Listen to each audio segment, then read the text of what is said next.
Hello, I am Dr. Mahendra Kumar Gupta. I am a mathematician working in Senai Group, Department of Chemical Engineering, IIT Madras. I am now going to describe my research work as a postdoctoral fellow in my research group. I am doing two works. First, I am doing research work in fault estimation via observer design. Second, I am writing a book with my mentor, Professor Raghunathan Rangaswamy. I am going to describe one by one now. This is the system that we are going to consider. This system is given by system 1. System descriptions are as follows. Here x is a state vector, u is control input vector that we provide to the system, y is an output vector. We have some measuring instruments to measure y, d is an unknown input, and f is fault. In this work we consider f as a step function. Now we propose an observer of the form 2. System 2 will work as a fault estimating observer for system 1 if r tends to f, st tends to infinity. Now the research problem is to compute all coefficient matrices of the system 2 such that system 2 is a fault estimating observer for system 1. Before going into the mathematical details of the work, first I will describe my own contribution in this work. The latest existing research work is given by Narasimhan et al., in which semilinearity is considered of particular kind. Existence of observer is given by the solvability of a system of matrix equations. Further, for solution technique is given under very restrictive condition, C is invertible. In the existing work, full order observer is designed. In my research work, I have considered a general type of nonlinearity. I have introduced a full column rank matrix D to minimize the number of variables in nonlinearity. Condition for the existence of observer is given directly on system coefficient matrices. System of matrix equations is solved for a general case, and I have designed a minimal order observer. Now we start the details of my work.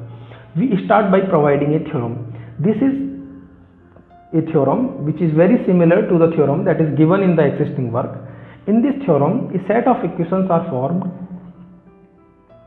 and theorem states that if the following equations can be solved, then the observer given by system 2 can be designed. Further, we divide the set of given equations in two parts. In first part, that is the main system, is given by system 10 are the main equations to solve. The second part is easily solvable after the first part is solved.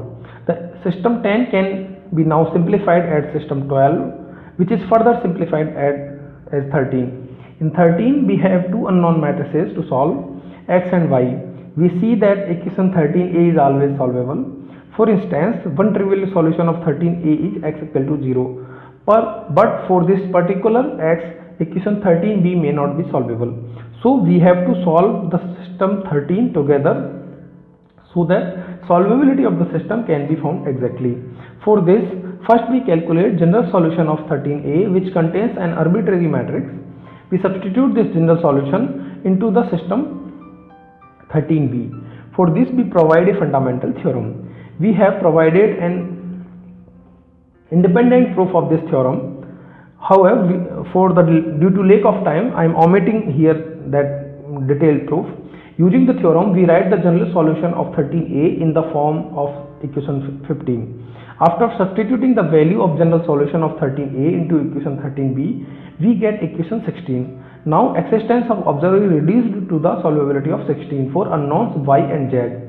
We see that this is a kind of nonlinear problem because matrix y and z are multiplied to each other. For simplicity, we change the notations of few matrices. Now 16 is reduced to system 20, in which matrix q and r are known and L tilde is unknown. So we have to calculate L tilde.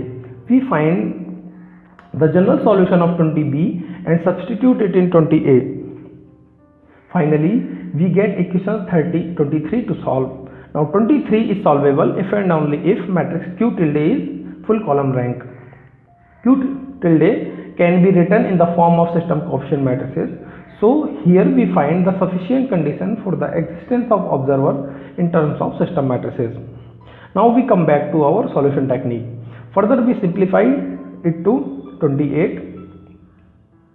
In this there are three unknowns, u and L2 and L1z. If we are able to calculate u, that is straightforward, then it is straightforward to find L2 from 28b. We have to calculate u such that rank of matrix L1Z is minimum. For this I have provided a separate theorem in next slide. After that we make a full rank factorization of L1Z so that number of columns of L2 is minimum. Now we have calculated all the matrices of observer.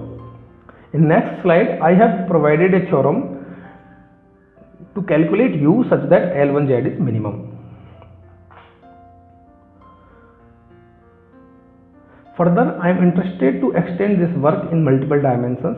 I will do a similar work for discrete time case. I want to consider systems which are non-linear in states. I would like to estimate faults for descriptor systems. I will also consider faults which are time varying. At last, all theoretical results will be applied to solve the real problems. Apart from my research work, I am writing a book. Title of my book is Modern Control Theory to Practice. I am writing this book with my mentor Professor Raghunathan Rangaswamy. This is the outline of my book. There will be 10 chapters in this book. I am continuously working on theoretical results of the book. From the outline we can see that apart from basic concepts of control theory, which is controllability, observability and stability, this book is dedicated to MPC, which is model predictive control. Although there are several books available in the existing literature of control theory, this is a book which is going to be different. In this book, all concepts of control theory will be explained by linear algebraic concepts. Each chapter is divided into two parts. The first part of each chapter is based on layman's perspectives and it covers fundamental results and immediate proofs.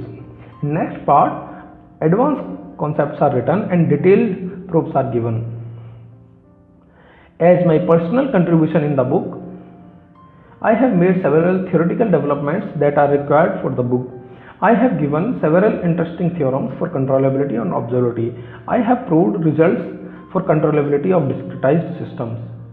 I have given and proved necessary and sufficient condition for BIBO stability, that is bounded input bounded output stability in terms of system coefficient matrices. I have given an independent and simple proof for the existence of Jordan canonical form. I think that this result is very important because it can be included in the main text of linear algebra books for graduate studies. Thank you.